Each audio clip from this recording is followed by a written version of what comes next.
What's going on YouTube? Gator coming back at you with a fresh new episode of 413 Outdoors. This is kind of the second part of the how to tie a hair rig video that I did before, and in this episode we're going to be talking about things like how to fish the hair rig, why you should fish a hair rig, how to use the hair rig, all that jolly good stuff. And I'll drop timestamps right about there. Sorry, I had to look away from the camera there. I had to see where my hands were in relation to the frame. I think it only makes sense that the first thing we should talk about is how to actually rig up the hair rig and use it to catch fish. Now, in order to use the hair rig, you need to have what's known as a bait needle. This is something that I've actually kind of cobbled together myself. You can buy these bait needles at most bait shops. I think I got this one from Dick's. You can get a set of 2 of them for I think it was 96 cents. They're dirt cheap. Don't let that stop you. Now, I don't know, you're not going to be able to see it here, so I'll put a little picture up in the corner there right about now.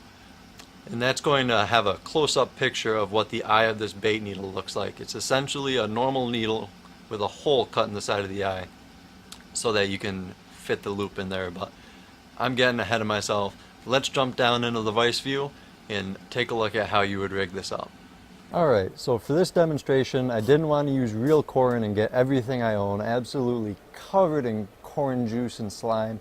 This is simply a demonstration. So what I've done here is I've cut these little fake corn kernels out of pieces of foam. You're gonna have to bear with me and pretend that this actually looks like a piece of corn. I am in no way good at any kind of shaping or molding. So the first step really is to take your bait needle and pierce your corn with it. Then you're going to take your loop, slide it through that notch in the side of the bait needle so that you have everything hooked together like so. Then you're going to take your corn, slide it down onto the loop, and you're going to do this with all of your corn. Now, I typically do this all at once, so I'll stab all the pieces on to my needle. As you can see, I have 3 fake corns on there. Hook it onto my loop and just slide all them bad boys down. So the next step here is going to be to take a piece of something. When I'm out fishing for real, not doing this little demonstration here, I typically break off a piece of a twig or a dead stick I find lying around, something small.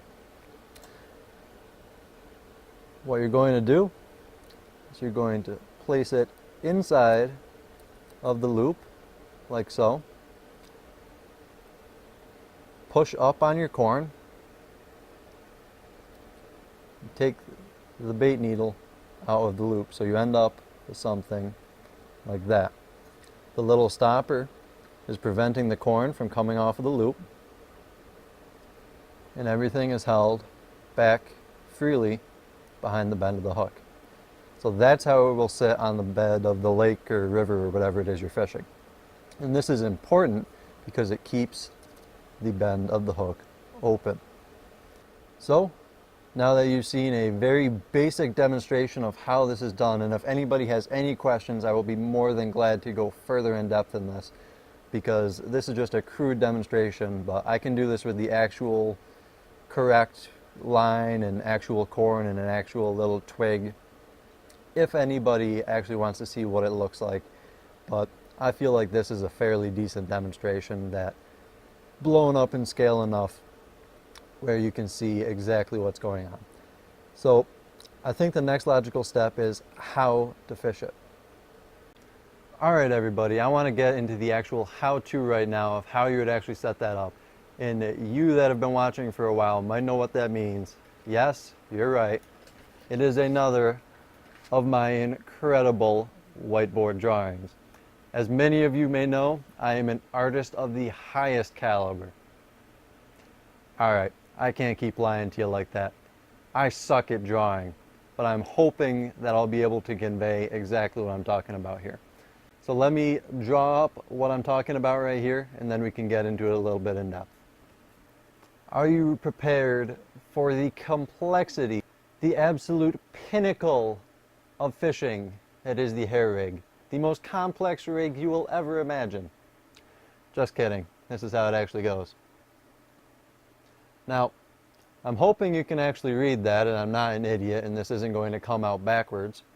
But there is a very, very good chance of that happening. So just in case, this is your main line here. I typically use between a 40 and an 80 pound braided main line.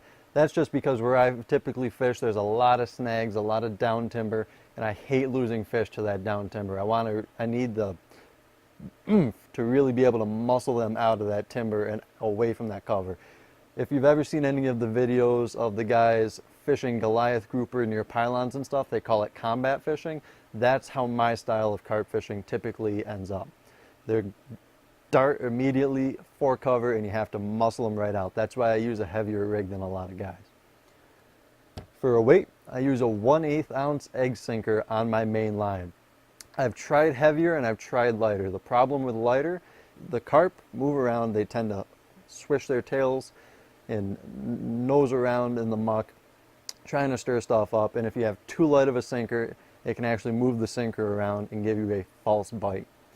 But anything heavier and the carp tend to feel the weight and drop it. So I feel like this is just about the perfect size for my application, of course.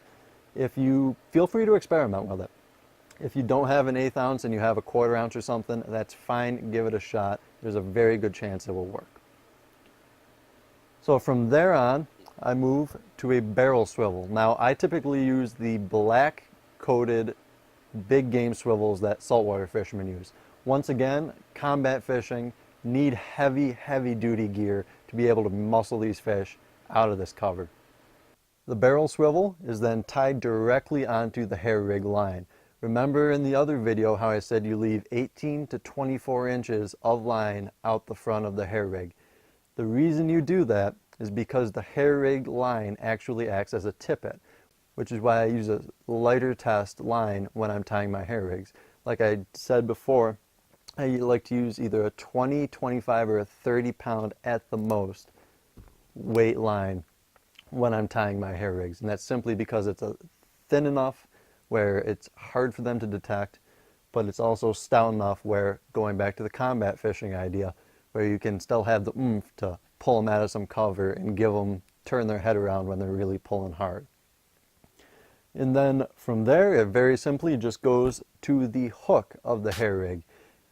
Very self-explanatory as it's all. The hair rig line and the hair rig hook and your bait are all one unit. I'm not going to get any more in depth than that. That is all that I use. It is a super, super simple rig. I highly suggest everybody to try it out. Now, I'm going to get rid of this whiteboard, get back into where you can actually see all of my face, not just this half, and we'll talk about why you should fish a hair rig. Alright, so some of the whys and the reasons behind why I choose to use a hair rig over something like either a normal, just a plain octopus hook, or just normal circle hook, or even trebles. Now this is more of a selling point and advertisement for circle hooks more than the hair rig, but I'll get into that as well. Circle hooks themselves have an incredible catch and retention rate. I myself have caught well 200-300 carp on hair rigs tied with these exact hooks. I love the circle octopus hooks. I wouldn't use anything else. I've lost maybe 3 or 4 fish on these rigs from them coming off, not from the rig breaking. And that is simply because the octopus hook is, in my opinion, the pinnacle of fish holding hooks.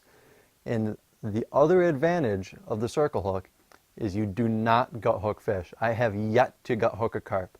Every single carp that I have ever caught on a circle hook has been in the corner of the mouth, and the hook was easily taken out with no undue harm done to the fish.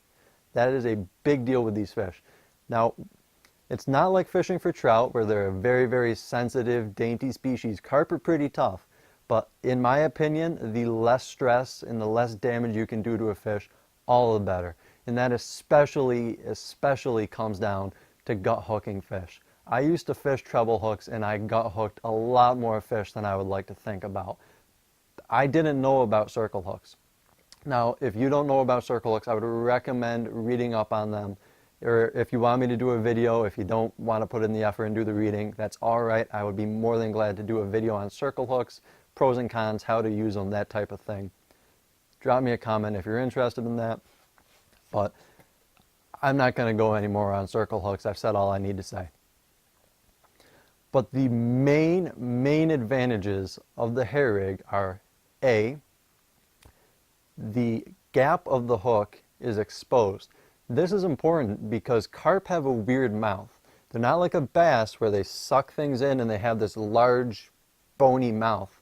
Carp have a very small mushy mouth. It's almost, the best way to describe it is like the fish is made out of mashed potatoes inside of a bag.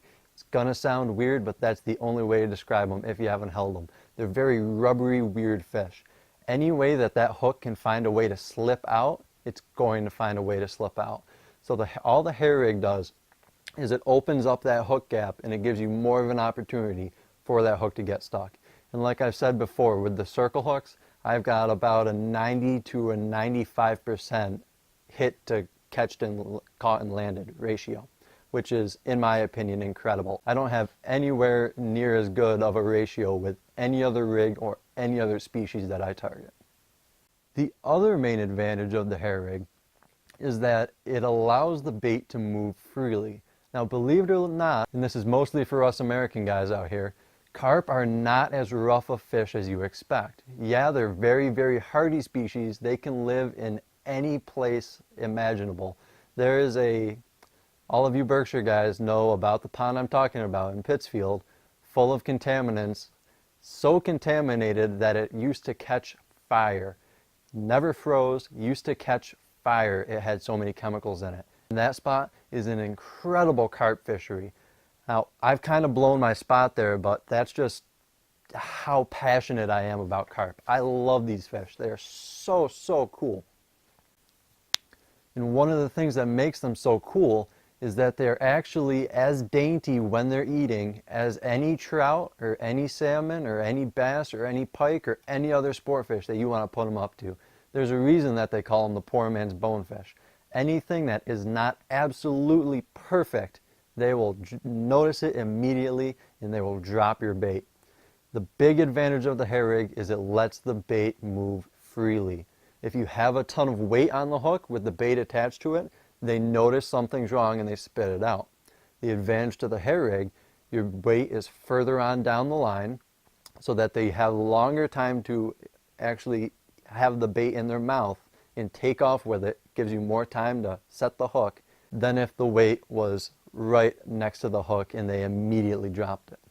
So that's all that I really can think of to say about hair rigs and why you should use them. I think they're absolutely incredible. I would not go back to fishing any other rig for carp. Give it a shot. Let me know how it works out for you. Shoot me a message on Facebook, Instagram.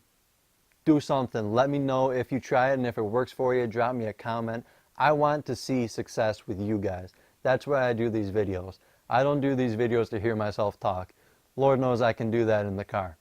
I do these videos to help the guys who don't know all of these little tips and tricks. Now, that's not to say that you're a bad fisherman. I'm not calling anybody out here. Very good fishermen don't know about this. And especially in America, a lot of fishermen don't know about all of the rabbit hole of information that is carp fishing. These guys over in Europe, man, these guys go so deep into catching these fish, whereas we just consider them, oh, it's a trash fish. Oh, you can catch them on anything, they aren't worth anything, they're garbage. These guys revere these fish. I think we should take a step in the right direction and start treating them like the incredible resource of game fish that they are. I mean, somebody go on here and name me another freshwater game fish where you can catch 5 fish in a night and have them all be over 20 pounds.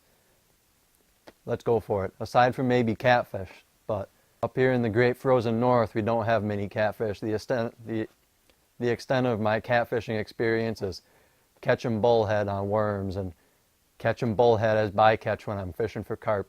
So if you like this video, if it helped you out, which I really hope it did, I'll have a playlist up here which is all of my carp fishing videos. I hope you enjoy them.